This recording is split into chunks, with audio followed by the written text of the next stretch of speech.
اعوذ باللہ من الشیطان الرجیم۔ پناہ مانگتا ہوں میں اللہ کی شیطان مردود سے۔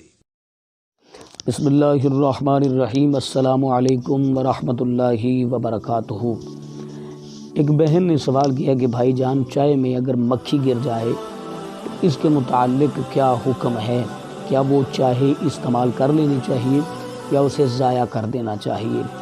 مکھی گر جائے کھانے میں، چائے میں، پانی وغیرہ میں، تو یہ ایک ہی حکم ہے جو میں آپ کو بتانے جا رہا ہوں۔ لیکن اس سے پہلے گزارش کہ اگر آپ نے ابھی تک ہمارا چینل سبسکرائب نہیں کیا تو ہمارے اس چینل کو کریں سبسکرائب اور بیل آئیکن کو دبائیں تاکہ اس طرح کی لیٹسٹ اور نئی سے نئی ویڈیو آپ تک بآسانی پہنچ سکے۔ دیکھیے، سردیوں کا موسم ہے تو اس موسم میں چائے بھی بہت زیادہ استعمال کی جاتی ہے اور مکھیاں بھی چائے میں بہت زیادہ گرتی ہیں۔ چائے ہو، کھانا ہو، کوئی بھی چیز ہو، حکم یہی ہے۔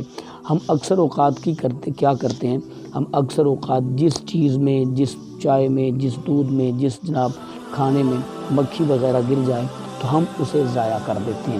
ہمیں ایسا نہیں کرنا چاہیے۔ حالانکہ نبی رحمت شفیع دو عالم نور مجسم صلی اللہ علیہ وسلم نے ارشاد فرمایا کہ اس مکھی کے ایک پر میں اللہ نے شفا رکھی ہے اور ایک پر میں بیماری رکھی ہے۔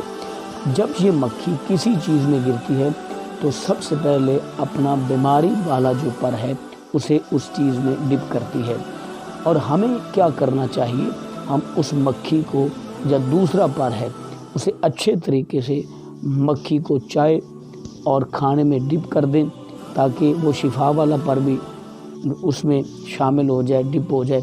پھر اس کے ساتھ اس کے بعد اس کو نکال دیں اور نکال کر ہم اسے پی جائیں، استعمال کر لیں۔